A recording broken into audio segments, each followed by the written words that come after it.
We will invite our three speakers, as well as Mr. William Acworth, head of the Secretariat of the International Carbon Action Partnership, as today's moderator.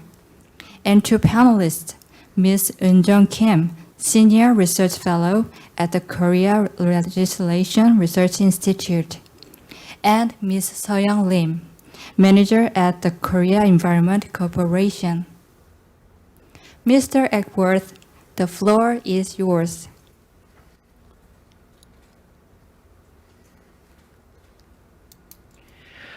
Okay, thank you for the kind introduction and also for inviting me here. This is the first time that I will be virtually moderating an in-person event, but it is a pleasure to be part of this important conference. So I would like to thank the speakers for three excellent presentations, starting from the international carbon market to the emission trading system development globally, and finally to the Korean emissions trading system. There looks to be excellent prospects for carbon markets as we move towards 2030. And I think the stage is set for a fantastic discussion. So to begin that discussion, I would like to turn to Dr. Kim and ask, what is your reaction to today's presentations, and what would be your questions directly to the speakers? Yeah, good afternoon, everyone. This is Eunjung Kim from Korea Legislation Research Institute. Special thanks to GIR to hold on this wonderful conference. And also I'm so happy to be here and make my comments on the wonderful speaker's presentation. Actually, I prepared several questions to the speakers separately, so I will start my questions. Firstly, I want to give my questions to Mr. De Clara. Actually, he explained well in his presentation, but I want to ask him more on corresponding adjustment, and second one is on SDM. Actually, the corresponding adjustment is very important to the countries because it's the way to acquire their ITMOs from overseas. So I want to asking what's going on the corresponding adjustment under the CAP agreement, CAP, and then when can we see the guidance of a corresponding adjustment? Probably in next year or later, because many countries try to set up their project to acquire their ITMOs. So I want to know the time schedule on corresponding adjustment. Secondly, I want to ask about some SDM. Compared to CDM, SDM is another very important method to acquire ITMOs. But it seems to be there are small portion to the private sectors to compare to CDM, because in SDM, the government could be the operator to the project of SDM, and then also the SDM will give more strict official standards to operate. So I want to asking how many private sectors could embark or participate in project for SDM. Just want to get your private opinions. Secondly, I want to ask two questions to Mr. Richie. Actually, thank you for your wonderful presentation. You can show every country's carbon market and give us some consideration of carbon market well. I want to asking about some carbon tax. As you know, in case of European countries, you already set up some carbon tax, and then after that you add up some new structure to reduce emissions for ETS. So actually, most European countries operated two ways, carbon tax and ETS. But you introduce some Asian countries, but they just consider to introduce ETS. So how do you thinking about to operate just the ETS, such as Korea, and then to operate two ways together, ETS and carbon tax. So want to get your opinion. And the other question is about the method to acquire litmus. Under the Paris Agreement, we can consider two ways.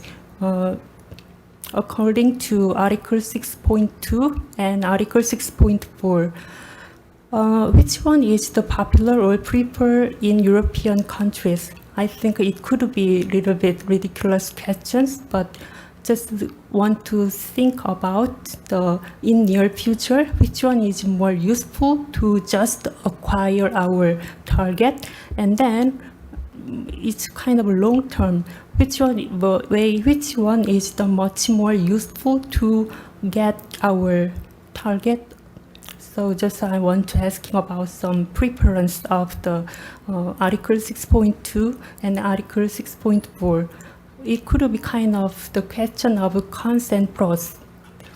Thirdly, I want to make my quick question to Professor Yu. Thank you for your presentation to summary of Korean carbon market situations and procedures. Actually, just I want to ask him about him because he is the best expert to well known about Korean carbon markets. Actually, we already experienced over 5 years of carbon markets. And then the other Asian countries try to operate their new carbon markets under the ETS. So which advice do you want to give them? What is the big lessons or what is the substantial components to well operate their carbon markets? So that's it. Thank you.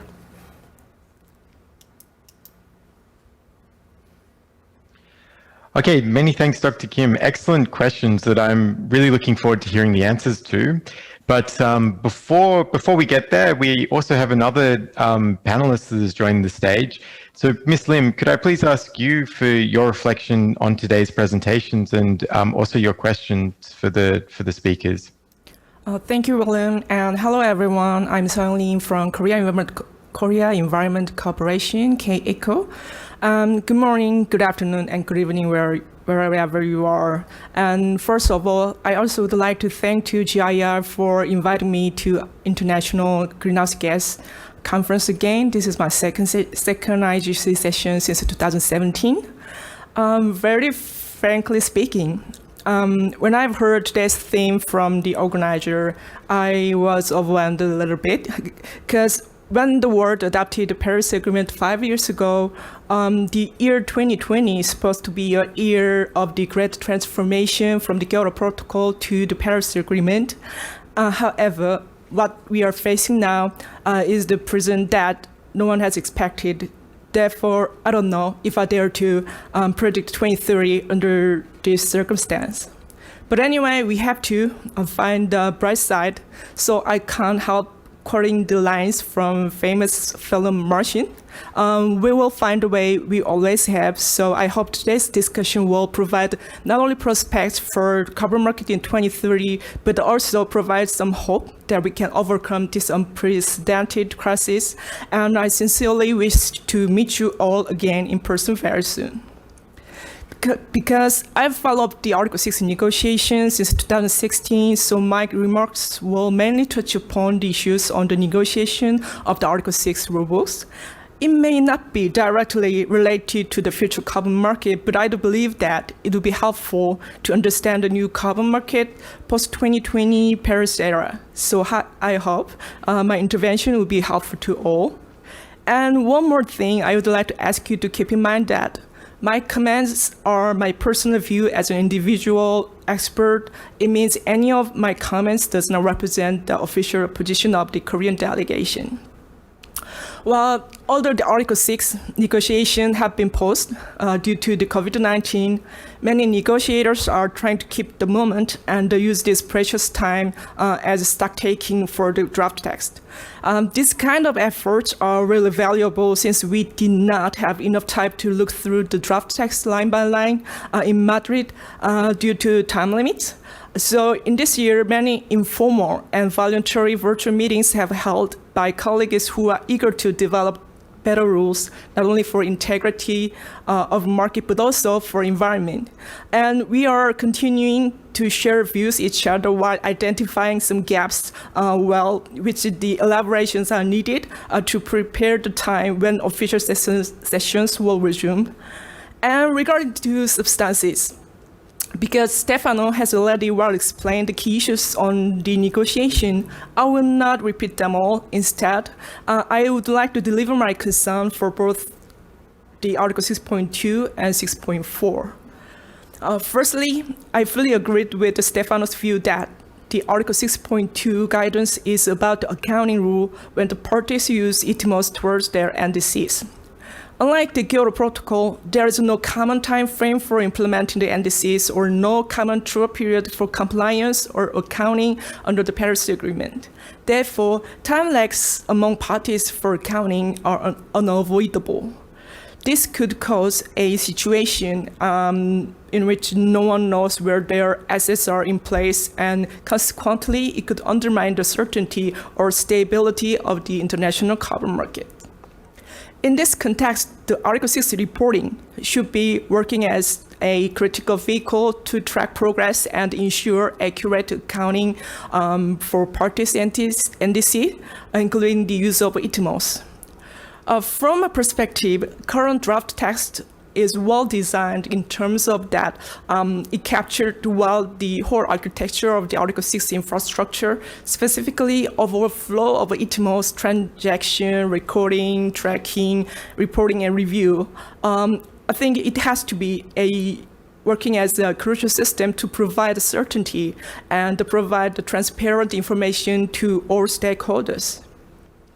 In addition, pursuant to the Article 6.2 draft text, the Article 6 technical expert review will play an important role to check the completeness and consistency of the information relevant to the Article 6 activities submitted by the parties.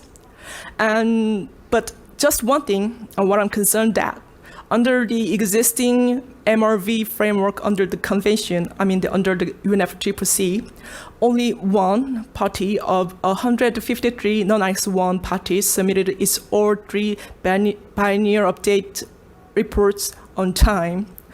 And what about the Annex 1 parties? 14 of 44 just only submitted their 4 pioneer reports right on time.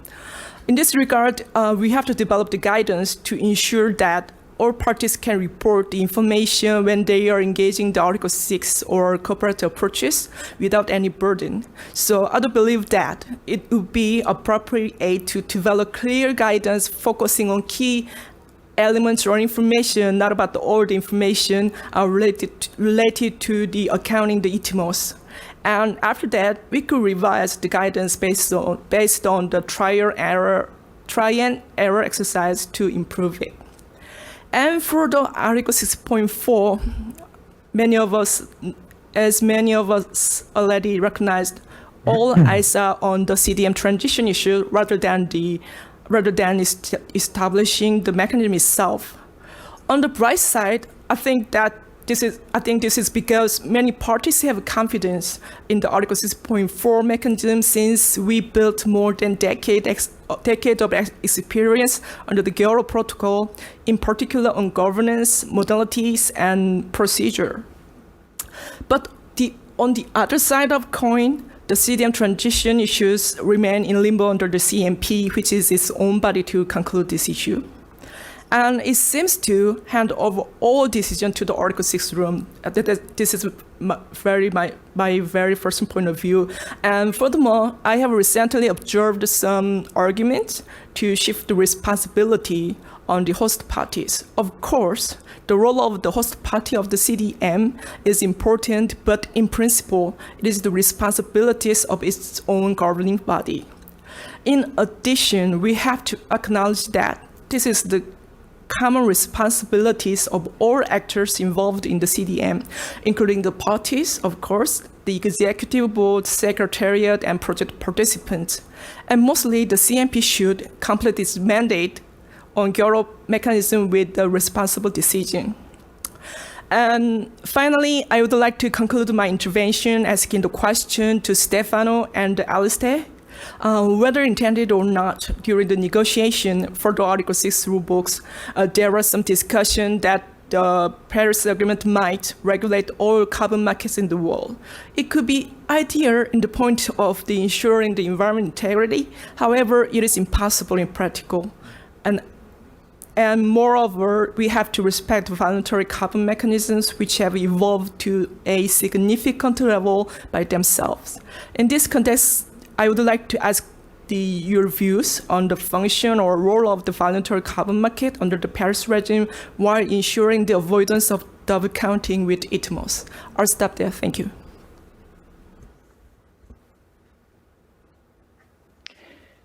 Okay, excellent. Thank you very much for the intervention and touching on some really important issues and also for your questions.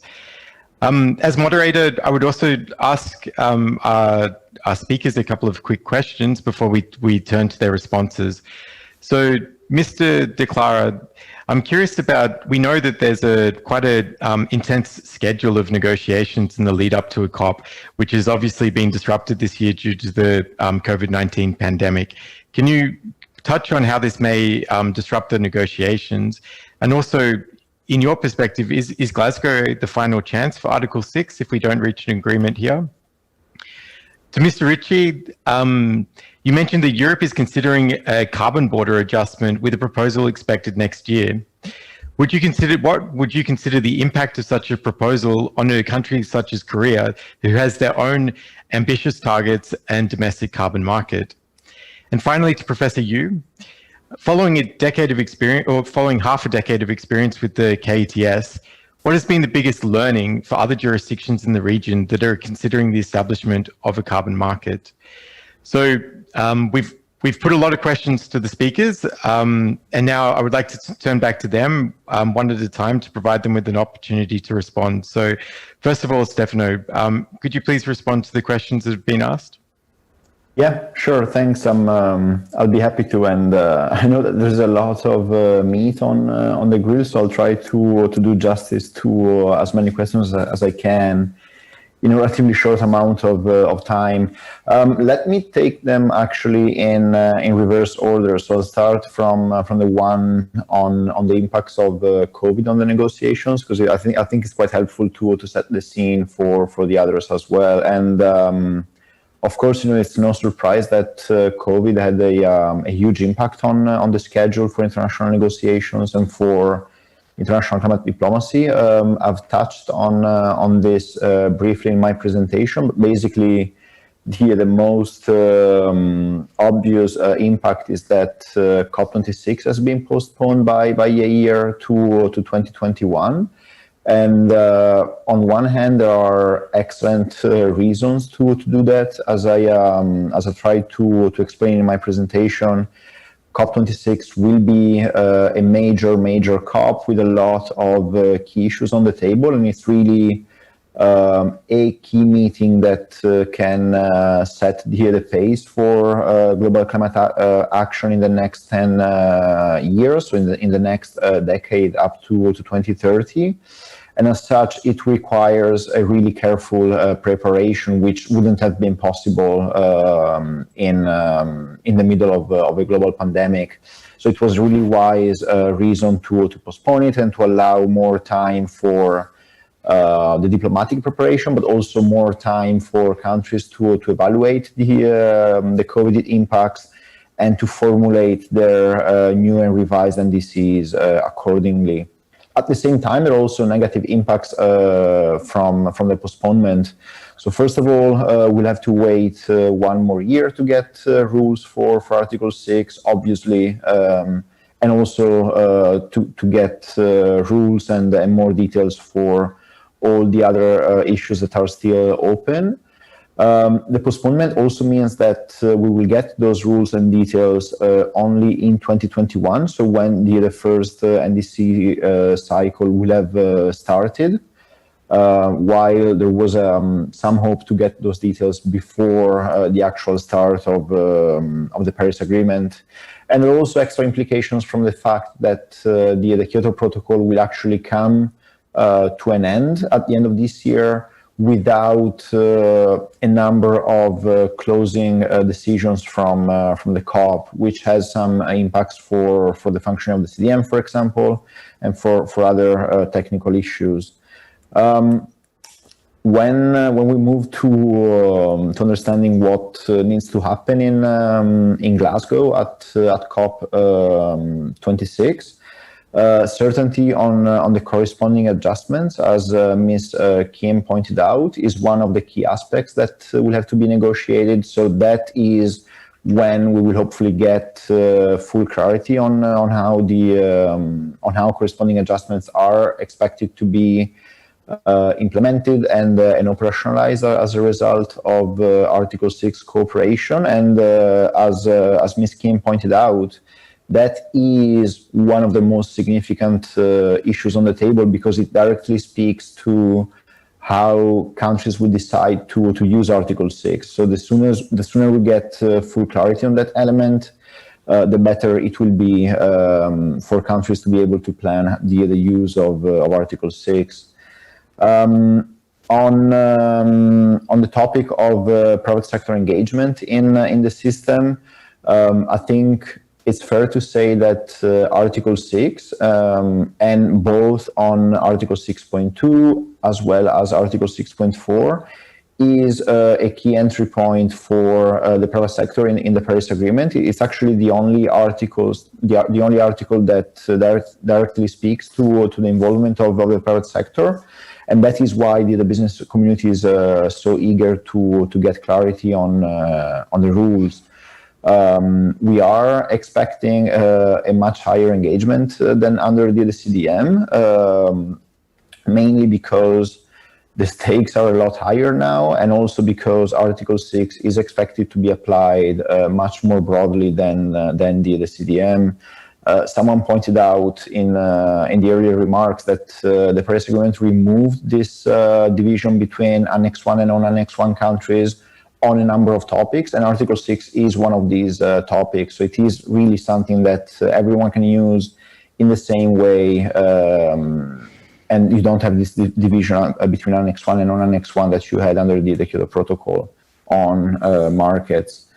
And one last point on what this means for domestic markets, as Seoyoung pointed out.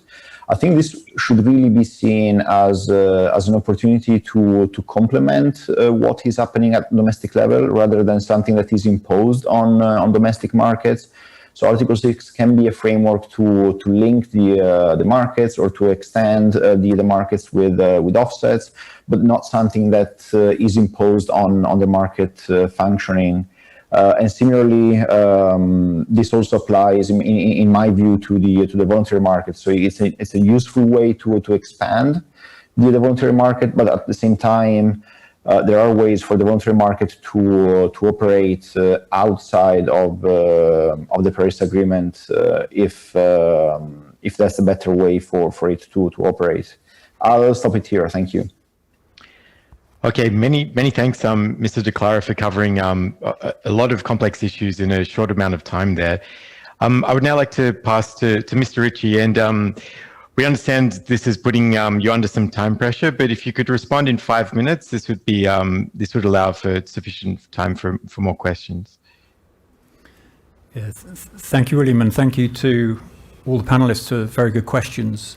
So I'll pick them one by one. So Dr. Kim was asking about the carbon tax versus ETS, particularly in the EU. So, I mean, having worked on the EU ETS since 2005, in my experience, the ETS has been the dominant carbon pricing policy in the EU, and prior to that, the UK had an ETS that was influenced the EU ETS. So I think in Europe, it's primarily been ETS. There has been some carbon tax, but there have been low-level prices, low-level of tax. So I think ever since 2005, it's been ETS, not carbon tax. in the bulk of things. And I think the reason in the EU, there's a legal reason as to why ETS was preferred, as well as the economic reason. In Asia, you pointed out the trends here. So the advantage of ETS is that it guarantees achievement of a specific reduction target. So it makes it very compatible for achievement of NDC targets. Carbon tax does not. Carbon tax would require a lot of changes in the tax level, which could be administratively and politically difficult. ETS allows reductions where they're most cost effective. A carbon tax does not. ETS allows free allocation for industry exposed to carbon leakage. Carbon tax does not. So I think the role of carbon tax is, for example, in Korea, where they talked about carbon tax, perhaps for non-ETS sectors. So some sectors are not so well suited for ETS due to feasibility issues, costs of MRV, etc. That might relate to building sector, transport. But I think in multiple jurisdictions, they're seeing the benefit of an ETS. The second part of your question was about the EU member states' opinion on Article 6.2, 6.4, and the role of offsets and overseas reductions. I think in the EU, international offsets will not be allowed in phase 4 of EU ETS, and EU ETS will be, as I mentioned in my presentation, aligned to the NDC targets and the more ambitious reductions. So we're expecting to see the EU ETS cap setting scaled up in its ambition, and that will require domestic reduction from ETS sectors. And the UK also will require domestic reduction in its own UK ETS. And I think for the non-ETS sectors, there may be some expansion of the EU ETS, for example, in Germany, where fuels are being brought into an ETS. So you might see similar measures in other jurisdictions in the EU. But I think overall, the role for international offsets in the EU is very limited. I think that the degree of ambition to achieve net zero by 2050 requires significant domestic action. And I think the EU is probably not going to be a region for the significant role of international offsets. Obviously, there's linking between EU and Switzerland and UK and EU, and that's already taking place. So I think those are my thoughts. In terms of Seoyoung Lim, Ms. Lim, thank you. I think Stefano answered your question in terms of the private sector involvement, and he's obviously, with IETA, being heavily involved in the private sector and has an excellent insight into that, so I won't elaborate much. I guess the key thing is to demonstrate how robust emissions accounting can be applied to NDCs. That's the critical issue.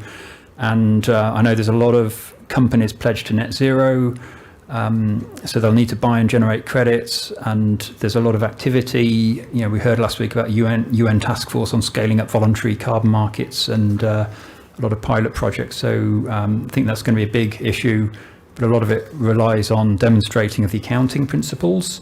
And then, William, your question around the European carbon border adjustment mechanism. So I guess first thing is we need to see what the details are. It's still being developed. We don't know exact design yet. But I think the key point is that Europe is saying our 2030 target was not ambitious enough. We need to be more ambitious. We need to go for 40% reduction by 2030 to over 50%.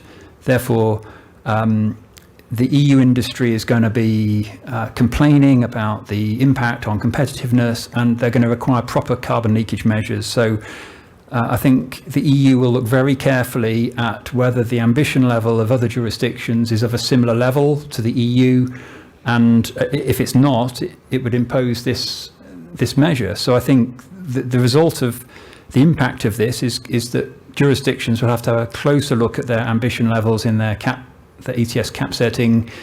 Otherwise, they're going to face maybe levies or costs on cars being exported to the EU, or other products, electronic products, and so on. So I think it's going to have a significant driver for more ambitious carbon pricing policies.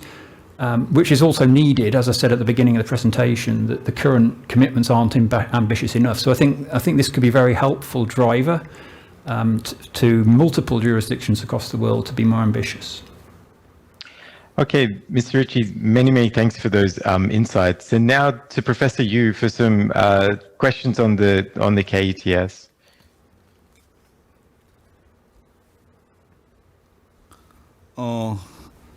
질문에 대해서 Thank you very much for the questions. I believe I've been given the same questions by two panelists.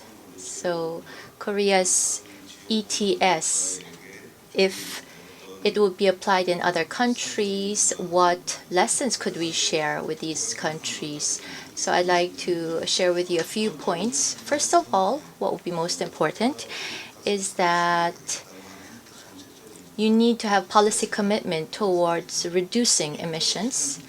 And based on this policy commitment, you need to have a long-term perspective, at least 5 to 10 years of planning in place, and to ensure that the ETS entities will be given confidence in terms of policy commitment and the direction. The second point I want to make is data. The importance of acquiring data, whether it's entity level or installation level, you need to have good quality data in place. In the case of Korea, we have third-party verifiers in place. They've been working from the early phase, and so that has been very helpful. And if you have high-quality data, well, for some countries, among the 6 GHGs, I mean, some are selecting only 1 or 2, but we wanted to be bold, ambitious from the beginning, so we introduced all 6 types of GHGs from the beginning. And so the importance of data would be very important in this case also, because we had the needed data for these different types of GHGs as well. The third point I want to make is in terms of the accessibility. Compared to carbon tax, the policy acceptability for ETS would be higher because it's much easier for them to participate, but there still is some resistance. And so you need to have a phase-by-phase approach in introducing ETS. So initially we began with free allocation, and we gradually increased the proportion of auctions. And also, even when we were giving out free allocations, we started from grandfathering and slowly moved towards benchmarking.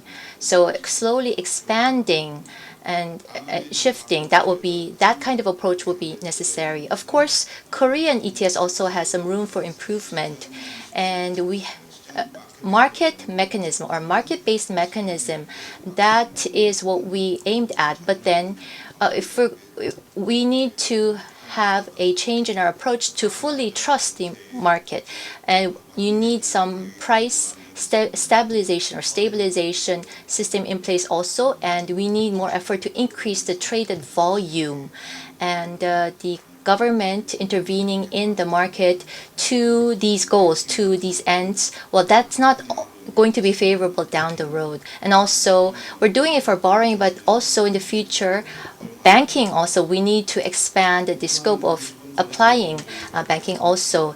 And one major concern is that the permit prices may be too high, but as we implemented the ETS, the prices are actually lower than expected. So we were not able to promote enough investments in the carbon reduction projects or efforts. So we need to have a long-term perspective here also. And lastly, as was mentioned by Dr. Ritchie, the ETS is one policy that will be helpful to achieving national reduction targets. Obviously, ETS will not make it all possible. You also need additional complementary measures such as carbon tax in order to reach your national reduction goals. Thank you.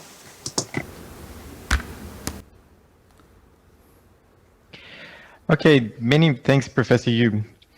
Also, I would like to take this opportunity to thank the participants in the audience, because many of you had sent in some pre-prepared questions for our panelists, and I had the luxury of seeing the questions, and there were some really excellent ones there. Unfortunately, we won't have the opportunity to cover all the questions in today's discussion, but I would like to come to two of them now. So first of all, to Mr. De Clara, it's a question regarding the CDM. And as you know, the Korean companies have been an active player in the CDM, focusing on cook stove projects in least developed countries. Also taking regards of the Paris Agreement and doing this outside the boundary of the NDC. So based on your understanding of the current status of the discussions, what would be the possibility that these types of credits are transferred to the Paris Agreement? Thanks for the question, Will, and for the for the audience who sent it. I think it's an excellent one, and I mean we already saw and talked about the corresponding adjustment issue in the previous questions, and together with that, CDM transition is another key element in the Article 6 negotiations. We saw already a lot of discussion on that back in Katowice and then again in Madrid. So it will definitely be one of the key issues on the table in Glasgow at COP26. And it's almost impossible to imagine a deal and an agreement on Article 6 without a clear agreement on CDM transition that makes everyone comfortable, or at least everyone equally unhappy about the outcome. And on that front, the positions range from some parties that want to have a full transition of CDM projects, credits, and methodologies into the framework of the Paris Agreement, and some countries that want to have a zero transition. As you might imagine, the final compromise will likely be somewhere in between that.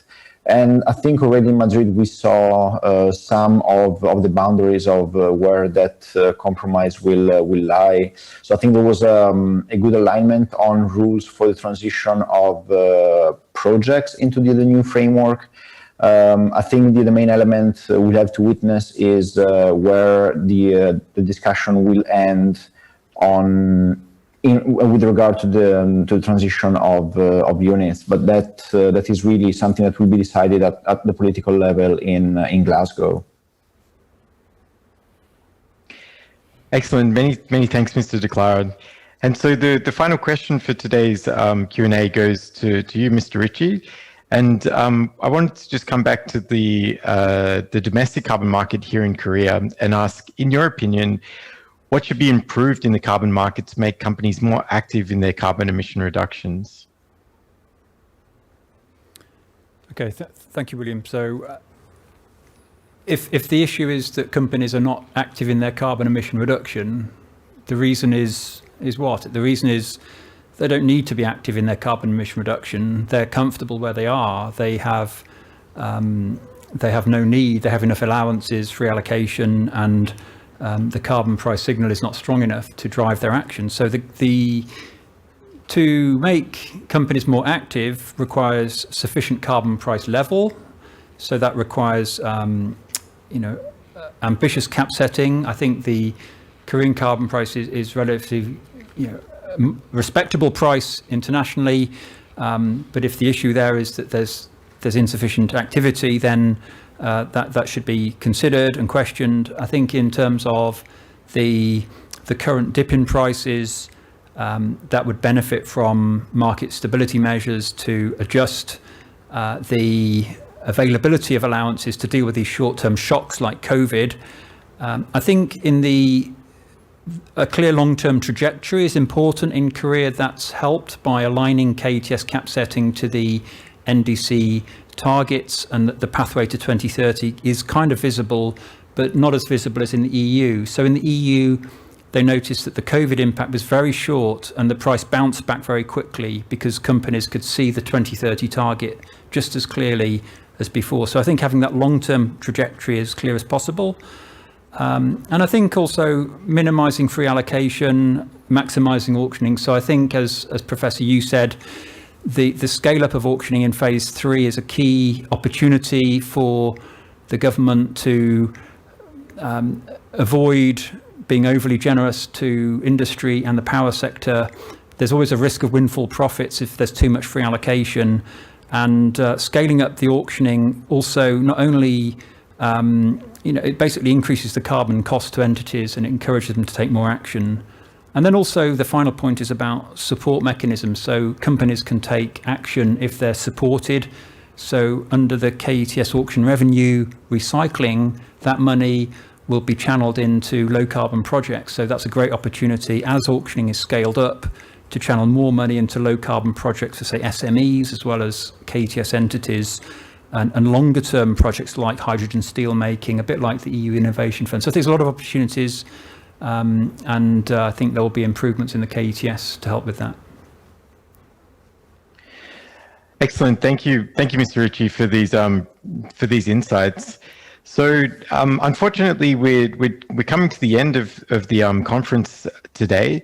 So I would just like to ask all of our panelists for your final sort of remarks or reflections, what key insights or takeaways did you gain from today's discussions, and what would you like to leave our audience with today? So starting with you, Mr. De Clara.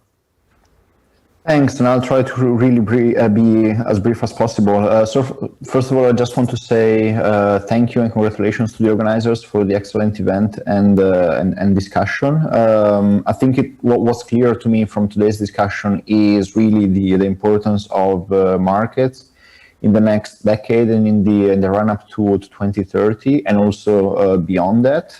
And I think one key element that I hope I conveyed is the importance of COP26 in this process, both from an Article 6 and international markets point of view, but also from an ambition and a new NDC point of view. And it's clear that COP26 needs to deliver on both fronts. And after that, the work will move to implementation, both domestically and internationally. And I think it's fair to say that Korea is well placed to be a leader on both the domestic and the international scene. So that is something that I will have as a takeaway from today. Thanks. Thank you, Mr. De Clara, and thank you also for keeping me company in the virtual space here. So now, Mr. Ritchie, your final remarks, please. Yeah, thank you also from me to the organisers. This has been a really good event and very interesting, fascinating presentations and discussions. So I would say that despite the uncertainties around the Paris Agreement, Article 6, it's clear that jurisdictions need to make radical cuts in their domestic emissions. So there's a need for more ambition and more speed. But what hopefully was clear is that there's much more experience now. There's a lot more experience to share. So we've been talking a lot about Korea, that KETS is a great reference, but there's multiple jurisdictions making great progress in carbon market development. So I think the key message is engage in experience sharing with jurisdictions to learn more quickly, to avoid making the mistakes that some jurisdictions have already made, so more quickly implement effective and operational carbon pricing policies, and then quickly ramp up the ambition levels to achieve the required long-term targets. And there's organizations like my own Asia Society Policy Institute, but IETA and ICAP and others, all actively involved in this experience sharing process. So would encourage you to keep in contact with us, and we would be very keen to help facilitate that process. Thank you. Excellent. Many thanks. And now over to you, Mr. Yu, for a short final remark. 오늘 이렇게 좋은 시간. So we've had an excellent discussion today. Thank you very much for your participation. My last remarks would be, well, as Mr. Alistair Ritchie has already mentioned, the ETS, well, it's not really very difficult to introduce the system in the first place. But of course, if you want to introduce a perfect system from the beginning, that will be very difficult. But Korea already started with different pilots. We've had some experiments from the beginning, and they have been relatively successful. And so, as Mr. Ritchie has mentioned, a lot of experience sharing. We have a lot of those opportunities. So Korea will certainly participate in those experience sharing opportunities. And for other countries also, if they participate more, then they can reduce or minimize the mistakes from the beginning as they introduce their ETS in the respective countries. Thank you very much, Professor Yu. Dr. Kim, the floor is yours for your final remarks. Okay, and special thanks to give this have the time to share with your excellent opinions from the experts. And then, as you know, this is very difficult times due to COVID-19. And in Korea also, we are very substantial timing to introduce Green New Deal, and then just we stand at the beginning of the third phase of Korean ETS. So that's why this conference will helpful to make up the third phase of Korean carbon market, and then really hope to see you in next International Greenhouse Conference in person, because we are not the person too good at the camera. Thank you. Thank you very much. And finally, to Ms. Lim, if you could please also provide short final reflection. Thank you. I myself, also as an individual person who has a keen interest in the carbon market, it was an honor to participate in constructive discussion today. And for Korean participants, 이 행사가 아무래도 국제 행사다 보니까 This is an international conference, so I gave my presentation in English, but in fact, even if I had spoken in Korean, I mean, the contents are quite complicated, so I don't know in terms of the level of delivery.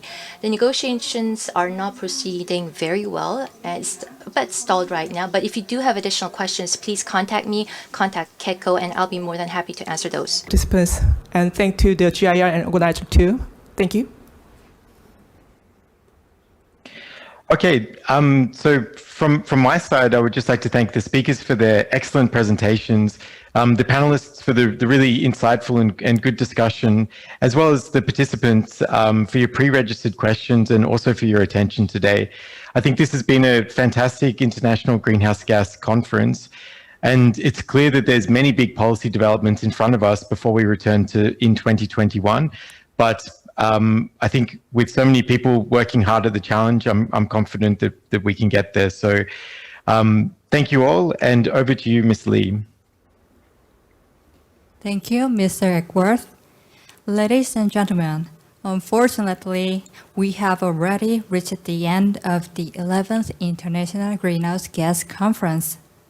Despite this year's shortened format, I hope you had enjoyed our time together and found today's content useful. Once again, I would like to express my sincere gratitude to all of you for your kind attention, as well as our speakers, the moderator, and our panelists for their great contributions. And I hope to meet you all again next year. The conference materials, including a video and pictures, will be uploaded on the IGC website, where you have registered. Thank you and goodbye.